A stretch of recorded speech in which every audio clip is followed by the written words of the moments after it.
জুলাই ঘোষণাপত্র নিয়ে আমাদের প্রথম পর্যবেক্ষণ হলো, ঘোষণার আগে এটা আমরা দেখি নাই। জাতির এত গুরুত্বপূর্ণ একটি দলিল উপস্থাপনের আগে থেকে না জেনে উপস্থিত থেকে তাদের সমর্থন জানাতে হয়েছে, এটা আমাদের জন্য বিব্রতকর ছিল। তারপরও প্রত্যাশিত দিনে জুলাই ঘোষণাপত্র পঠিত হয়েছে, সেজন্য সংশ্লিষ্টদের ধন্যবাদ।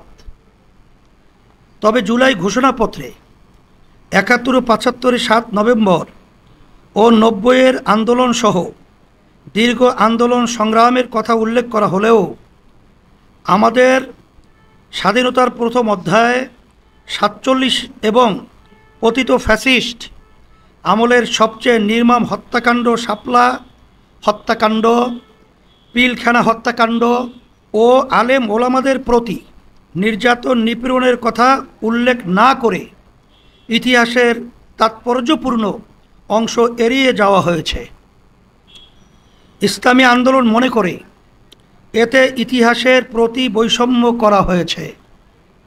প্রিয় সাংবাদিক বন্ধুগণ, ঘোষণাপত্রের বিভিন্ন ধারায় হাসিনা ও আওয়ামী অপকর্মের উল্লেখ আছে। ১৭তম ধারায় জুলাই অভ্যুত্থানে অংশগ্রহণকারীদের উল্লেখ আছে, কিন্তু কোথাও ফ্যাসিবাদের দোসর রাজনৈতিক, সামাজিক, বুদ্ধিবৃত্তিক ও সাংস্কৃতিক শক্তির উল্লেখ নাই।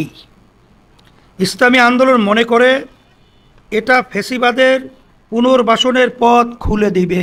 ঘোষণাপত্রের ধারা ১৯ এ রাজনৈতিক ও সাংবিধানিক সংকট মোকাবিলায় গণ অভ্যুত্থানের মধ্য দিয়ে জনগণের সার্বভৌমত্বের প্রত্যয় ও প্রয়োগের রাজনৈতিক ও আইনি বৈধতা ও আন্তর্জাতিক স্বীকৃতির উল্লেখ করা হলেও ধারা ২৫-এ জনতা এবং তরুণ প্রজন্মের আকাঙ্ক্ষা অনুযায়ী আইনের শাসন, মানবাধিকার, দুর্নীতি, শোষণমুক্ত, বৈষম্যহীন ও মূল্যবোধ সম্পন্ন সমাজ নির্মাণের প্রয়োজনীয় সাংবিধানিক সংস্কারকে পরবর্তী জাতীয় সংসদের উপরে ন্যস্ত করা হয়েছে। ইসলামী আন্দোলন বাংলাদেশ মনে করে এর মাধ্যমে গণ অভ্যুত্থানের মর্যাদা ও সার্বভৌমত্বকে অস্বীকার করা হয়েছে। একই সাথে ধারা ২৭-এ জুলাই অভ্যুত্থানের রাষ্ট্রীয় সাংবিধানিক স্বীকৃতিকে উপযুক্ত শব্দ প্রয়োগের মাধ্যমে আপেক্ষিক করে পরবর্তী সরকারের উপরে ন্যস্ত করে অনিশ্চয়তায় ফেলে দেওয়া হয়েছে। প্রিয় সাংবাদিক বন্ধুগণ, গতকাল সন্ধ্যায় প্রধান উপদেষ্টা জাতির উদ্দেশ্যে ভাষণ দিয়েছেন। তার ভাষণ সুলিখিত এবং তার পাঠ আবেগ মিশ্রিত। ভাষণে সরকারের নানা সাফল্যের কথা এসেছে এবং আগামী ফেব্রুয়ারি ২৬-এ নির্বাচন আয়োজনের ঘোষণা এসেছে। এখানে আমাদের পর্যবেক্ষণ হলো, জুলাই সনদ এখনও না হওয়া আমাদেরকে সংস্কার নিয়ে অনিশ্চয়তায় নিক্ষেপ করেছে। গণ অভ্যুত্থানের ১ বছর অতিক্রান্ত হয়ে গেছে, নির্বাচনের আনুষ্ঠানিক যাত্রাও শুরু হয়েছে। তিনিও বারংবার বলছেন ফেব্রুয়ারি দূরে নয়, কিন্তু সংস্কারের প্রতি প্রতিশ্রুতি সম্বলিত জুলাই সনদ এখনও হয়নি। সংস্কারের রূপরেখা নিয়ে সিদ্ধান্ত হয় নাই। জনতার প্রত্যাশা অনুসারে সংস্কারকে স্থায়ী করার ব্যবস্থা না নিয়ে এখন তক সংস্কারকে পরবর্তী সরকারের উপরে ন্যস্ত রেখে পুরো সংস্কার কার্যক্রমকে অনিশ্চিত করে রাখা হয়েছে। আমরা পরিষ্কার করে বলতে চাই, অধ্যাদেশ জারি বা গণভোটের মাধ্যমে জুলাই সনদের আইনি ভিত্তি তৈরি করতে হবে এবং জুলাই সনদের ভিত্তিতেই জাতীয় নির্বাচনের আয়োজন করতে হবে। প্রিয় সাংবাদিক বন্ধুগণ, ইসলামী আন্দোলন বাংলাদেশ সুদীর্ঘকাল থেকে পিআর পদ্ধতি পদ্ধতিতে নির্বাচন আয়োজনের দাবি জানিয়ে আসছে। অভ্যুত্থানের পরে পিআরের পক্ষে ব্যাপক জনমত গঠন হয়েছে এবং রাজনৈতিক ঐক্যমত্য প্রতিষ্ঠা হয়েছে। আমরা বারংবার উভয় কক্ষে পিআর পদ্ধতির নির্বাচন আয়োজনের জন্যে সংস্কার কমিশনে কথা বলেছি, লিখিত জানিয়েছি। এর যৌক্তিক প্রতিক্রিয়া হওয়া উচিত ছিল পিআর নিয়ে সংস্কার কমিশনে এজেন্ডা রাখা, কিন্তু ঐক্যমত্য কমিশনে আমাদের বারংবার প্রচেষ্টা সত্ত্বেও নিম্নকক্ষে পিআর নিয়ে কোনো এজেন্ডাই রাখা হয় নাই। আমরা এর তীব্র নিন্দা ও ক্ষোভ জানাচ্ছি।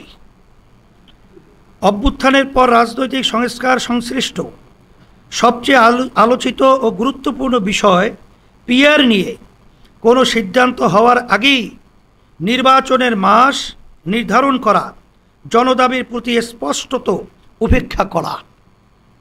আমরা নির্বাচন কমিশনের প্রতি আহ্বান জানাব, নির্বাচন পদ্ধতি নিয়ে এই জনদাবির বিষয়ে কোনো সিদ্ধান্ত হওয়ার আগে নির্বাচনের তফসিল ঘোষণাপত্রর কার্যক্রম শুরু করবেন না। একই সাথে ঐক্যমত্য কমিশনের প্রতি আহ্বান জানাব, অতি দ্রুত পিআর নিয়ে এজেন্ডা নির্ধারণ করে আলোচনা শুরু করুন। প্রিয় সাংবাদিক বন্ধুগণ, সংসদের উচ্চকক্ষে পিআর পদ্ধতিতে নির্বাচনের সিদ্ধান্ত হয়েছে, কিন্তু উচ্চকক্ষের ভোট গ্রহণ কিভাবে হবে এবং উচ্চকক্ষের ক্ষমতা, কার্যপরিধি ও মর্যাদা কী হবে তা নিয়ে বিস্তারিত কোনো সিদ্ধান্ত হয় নাই। নির্বাচনের আগে এইসব বিষয়ে স্পষ্ট সিদ্ধান্ত হতে হবে। প্রিয় সাংবাদিক বন্ধুগণ, প্রধান উপদেষ্টা স্মরণীয় নির্বাচন আয়োজন করতে চাইছেন, তার ইচ্ছাকে সাধুবাদ জানাই, কিন্তু আইন শৃঙ্খলা পরিস্থিতি, আইন শৃঙ্খলা বাহিনীর নিরপেক্ষতা, সক্রিয়তা নিয়ে দেশের কেউই আশ্বস্ত হতে পারছে না।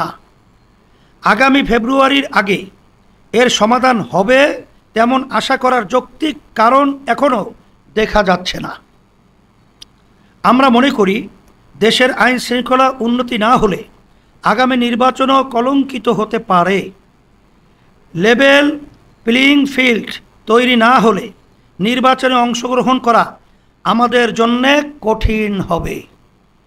তাই বলবো, আইন শৃঙ্খলা পরিস্থিতি উন্নতির জন্য জনপ্রশাসন থেকে ফ্যাসিস্টদের অবশিষ্টাংশের ব্যাপারে দ্রুততার সাথে সিদ্ধান্ত নিন। দল নিরপেক্ষ পেশাদার জনপ্রশাসন গড়ে তুলতে কার্যক্রম জোরালো করুন। প্রিয় সাংবাদিক বন্ধুগণ, প্রধান উপদেষ্টার ভাষণে ফ্যাসিস্টদের বিচারের প্রসঙ্গ এসেছে, তবে এর মাত্রা, ব্যাপকতা ও গতি নিয়ে আমাদের অসন্তোষ আছে। সেটা জানিয়ে বিচার কার্যক্রমের পরিধি আরও বিস্তৃতি করে এর গতি বৃদ্ধি করার আহ্বান জানাচ্ছি। প্রিয় সাংবাদিক বন্ধুগণ, প্রধান উপদেষ্টা অনেক সাফল্যের কথা বলেছেন, তবে আইন শৃঙ্খলা নিয়ে জনমনে উদ্বেগ, উৎকণ্ঠার বাস্তবতা স্বীকার করতেই হবে। পাচারকৃত টাকা উদ্ধার এখনও দৃশ্যমান হয় নাই। কর্মসংস্থানে আশা জাগানিয়া কিছু এখনও দেখা যাচ্ছে না। দ্রব্যমূল্য নিয়ে জনতার কষ্ট এখনও বিদ্যমান। এসব বিষয়ে আরও মনোযোগী হওয়ার আহ্বান করব। আগামী ইসলামী আন্দোলন বাংলাদেশ ইতিবাচক রাজনীতি করে আমরা সব সময় সম্ভাবনাকে বড় করে দেখি। আমরা নির্বাচনমুখী দল, নির্বাচনের জন্য আমাদের প্রস্তুতিও চলমান। আমরা আশা করি সরকার আমাদের উদ্বেগ, আকাঙ্ক্ষা ও প্রত্যাশাকে আমলে নিয়ে দ্রুত সিদ্ধান্ত নেবে। জুলাই সনদ দ্রুত আলোর মুখ দেখবে। পিআর নিয়ে একটি যৌক্তিক সমাধান হবে। আইন শৃঙ্খলা পরিস্থিতির উন্নতির মাধ্যমে প্রত্যাশা মাফিক আগামী নির্বাচন অনুষ্ঠিত হবে। জুলাই অভ্যুত্থান সার্থকতা পাবে ইনশাআল্লাহ। আপনাদের সকলকে ধন্যবাদ।